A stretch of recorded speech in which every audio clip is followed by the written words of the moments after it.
আরে মানবিক সিদ্ধান্ত তো নেওয়ার জন্য তার যাকে মানবিক সিদ্ধান্ত গ্রহণ করে যাকে বেনিফিট দিয়ে তাকেও তো মানবিক হতে হবে।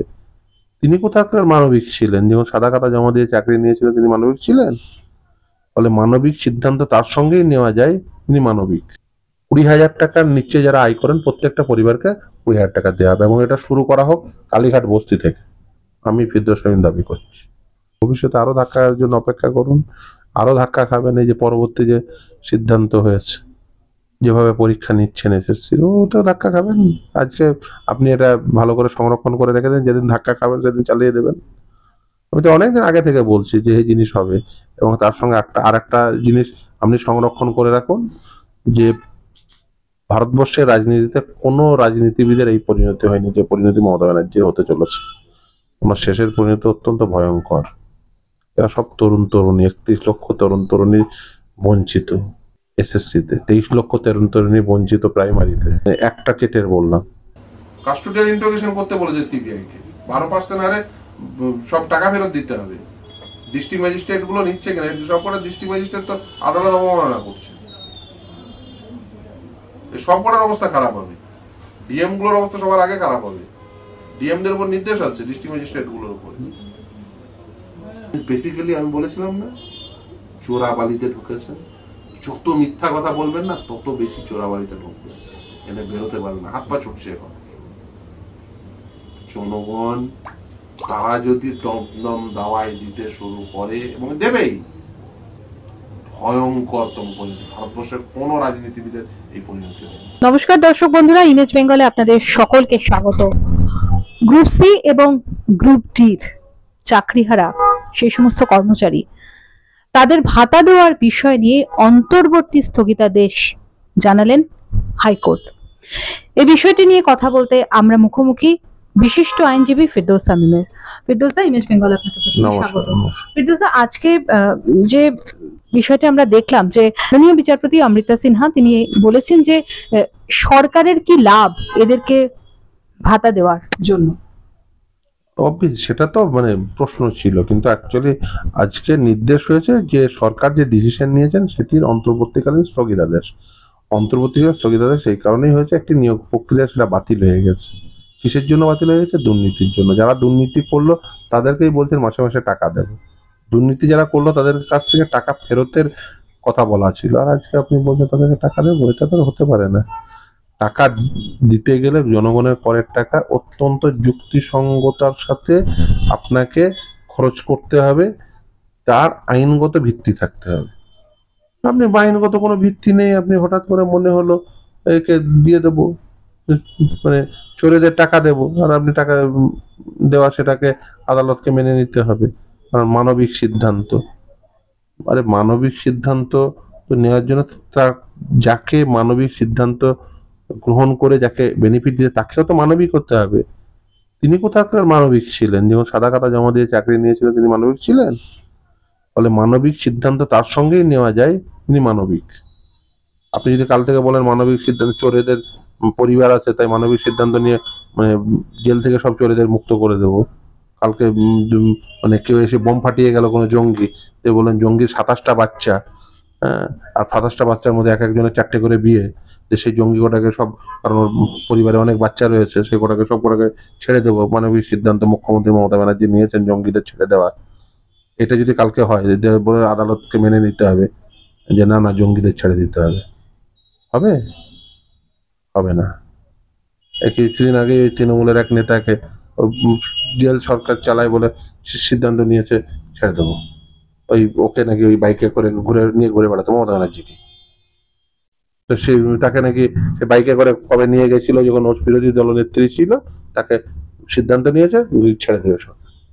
হবে? তাকে তো ধরে আদালত ধরে ঘাট চেপে ধরে জেলে ভরে দিয়েছে। মানবিক যদি সিদ্ধান্ত নিতে বেশি না, কোনো আদালত আটকাবে না। পশ্চিমবঙ্গের 20,000 টাকার নিচে যারা আয় করেন প্রত্যেকটা পরিবারকে 20,000 টাকা দেওয়া হবে এবং এটা শুরু করা হোক কালীঘাট বস্তি থেকে। আমি ফিরদৌস আমিন দাবি করছি। একইভাবে আমাদের প্রশ্ন হচ্ছে যে সুপ্রিম কোর্ট 25% হারে যে ডিএ দেবার কথা ঘোষণা করেছেন বা নির্দেশ যেটা দিয়েছেন, সেটাও তো মানবিকতার নিদর্শন। রাজ্য সরকারি কর্মচারীরা তো সত্যি আশা করে আছেন যে তারা তাদের ন্যায় বিচার পাবেন, মানবিকতার রূপ তারা দেখবেন। তাহলে সেক্ষেত্রে মানবিকতা নয় কেন? হ্যাঁ দেখুন, সেই ক্ষেত্রে মানবিক হবেন না, তার কারণ তারা তো আর 25 লাখ টাকা 20 লাখ টাকা করে দিয়ে চাকরি নেননি। তাদের কাছ থেকে, তাদের জন্য কেন মানবিক হবেন? যাদের কাছ থেকে 20 লাখ 25 লাখ পেয়েছেন তাদের জন্য মানবিক হবেন, তাদের জন্য 20,000 25,000 দেবেন। ফলে যে কর্মচারীদের কাছ থেকে 20 লাখ 25 লাখ পায়নি তাদের জন্য কেন মানবিক হতে যাবে? যে কর্মচারীদের জন্য 20 লাখ 25 লাখ পেয়েছে তাদের জন্য মানবিক। বিভিন্ন ক্ষেত্রে রাজ্য সরকারের একের পর এক ধাক্কা আদালতে। স্বাভাবিক, কারণ হচ্ছে অযৌক্তিক যদি হন, বেআইনি ডিসিশন যদি নেন, তাহলে ধাক্কা খাবেন, এবং সেটাই হয়েছে। আর ভবিষ্যতে আরো ধাক্কার জন্য অপেক্ষা করুন, আরো ধাক্কা খাবেন। এই যে পরবর্তী যে সিদ্ধান্ত হয়েছে, যেভাবে পরীক্ষা নিচ্ছেন এসএসসির, ওটা ধাক্কা খাবেন। আজকে আপনি এটা ভালো করে সংরক্ষণ করে রেখে দেন, যেদিন ধাক্কা খাবেন সেদিন চালিয়ে দেবেন। আমি তো অনেকদিন আগে থেকে বলছি যে এই জিনিস হবে, এবং তার সঙ্গে আরেকটা জিনিস আপনি সংরক্ষণ করে রাখুন, যে ভারতবর্ষের রাজনীতিতে কোনো রাজনীতিবিদের এই পরিণতি হয়নি যে পরিণতি মমতা ব্যানার্জির হতে চলেছে। ওনার শেষের পরিণতি অত্যন্ত ভয়ঙ্কর। এরা সব তরুণ তরুণী, 31 লক্ষ তরুণ তরুণী বঞ্চিত এসএসসিতে, 23 লক্ষ তরুণ তরুণী বঞ্চিত প্রাইমারিতে। একটা টেটের বললাম, ভাবুন এরা যদি সব ধাবিত হয় কি হবে? এই জনশুনানি যদি ধাবিত হতে শুরু করে কি হবে? তরুণ তরুণীদের সাথে প্রতারণা করছে, করবেন না। চোরেদের টাকা সাপ্লাই করা হবে, চোরেদের জেলে ঢোকানোর বদলে চোরেদের তো পরিবার আছে, চোরেদের সব টাকা দিয়ে দেওয়া হবে। মানবিক ডিসিশন। এতই যদি মানবিকতা, কালীঘাটের ওই রাস্তায়, ওই রাস্তার পাশে যেসব শিশুরা, পথ শিশুরা শুয়ে আছে, তাদেরকে 20,000 আর 25,000 টাকা করে ভাতা দিন না। কালীঘাটের বস্তির লোকগুলোকে মাসে মাসে 20,000 আর 25,000 টাকা করে দিন না। মানবিক ডিসিশন নিন না, ওই দেখি। ও তারা তো 20 লাখ 25 লাখ দিতে পারবে না, বলে তাদের জন্য মানবিক না। মানবিকতা যারা চাকরি করলো, মানে যারা ঘুষ দিয়ে চাকরি করলো, তাদের জন্য মানবিক। ওনার বাড়ির সামনে যে কটা পথ শিশু শুয়ে থাকে রাস্তার পাশে, সে কটাকে 20,000 আর 25,000 দিন, তাদের জন্য মানবিক হন। আপনি বলছেন চোরের জন্য আমি মানবিক, যারা চুরি করে চাকরি পেল তাদের জন্য মানবিক। বুঝতে, চোরদের জন্য কারা মানবিক হবে? আর একটা চোর, এরা নিজেরাই প্রতিষ্ঠা করে দিচ্ছে যে এরা চোর, সকলেই বোকা, এরাই বুদ্ধিমান, মানবিক ডিসিশন নিচ্ছে। চাকরি চলে গেছে মানবিক। চাকরিটা গেল কিসের জন্য? চুরি করার জন্য। চুরি যদি না করতে কারোর চাকরি যেত না।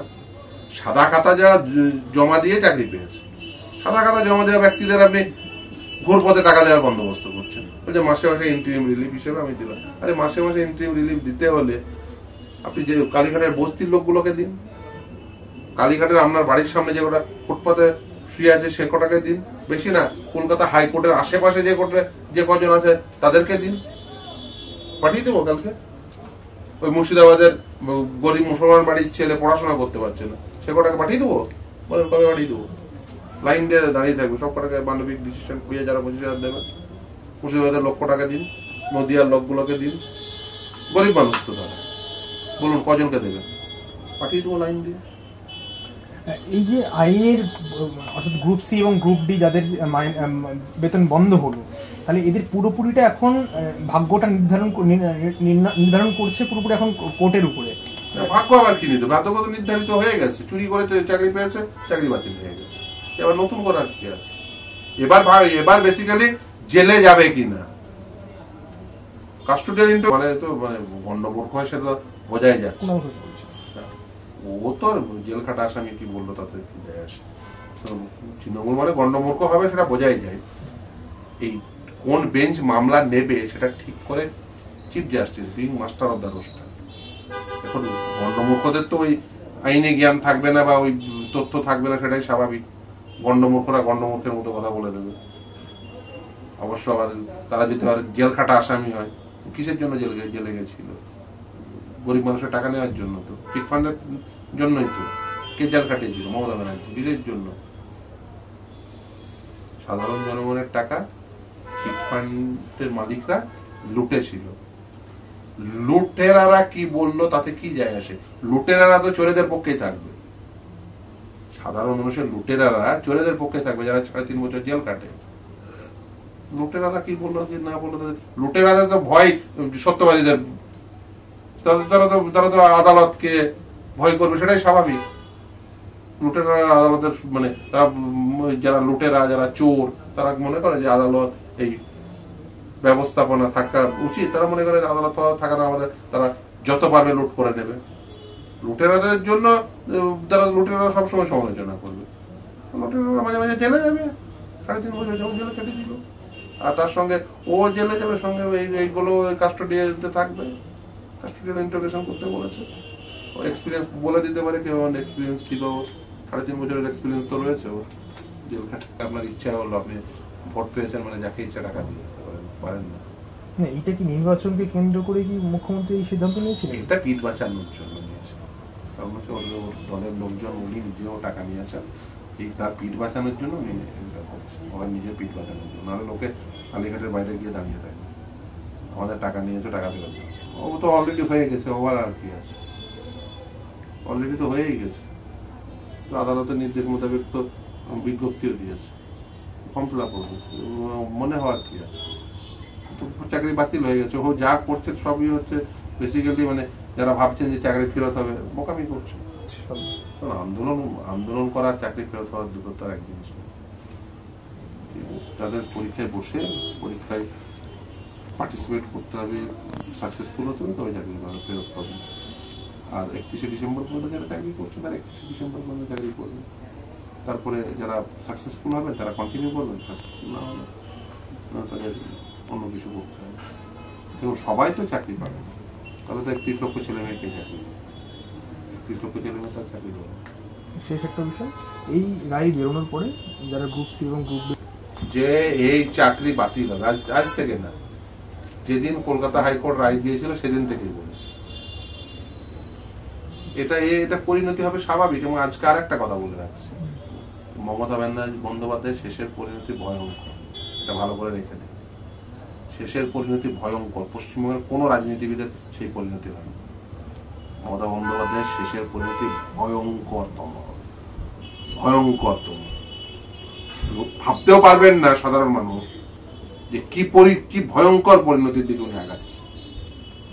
রাজনীতিতে আপনি রাজনৈতিক ভাবে মিথ্যাচার করছেন, আর রাজনীতিতে রাজনৈতিক ক্ষমতা ব্যবহার করে রাজনৈতিক মিথ্যাচার, প্রশাসনিক মিথ্যাচার, প্রতিদিনের দৈনন্দিন মিথ্যাচার, আর তার সঙ্গে দুর্নীতি, এর যা ভয়ঙ্কর মিশেল ঘটিয়েছেন না উনি আর পথ পাবেন না। উনি এই যে প্রতিদিন বলছেন plan A B C D, উনি বেসিক্যালি আমি বলেছিলাম না চোরাবালিতে ঢুকেছেন।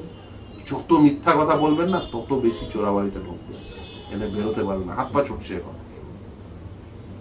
জনগণ তারা যদি দমদম দাওয়াই দিতে শুরু করে, এবং দেবেই, ভয়ঙ্করতম পরিণতি। ভারতবর্ষের কোন রাজনীতিবিদের এই পরিণতি হয়নি।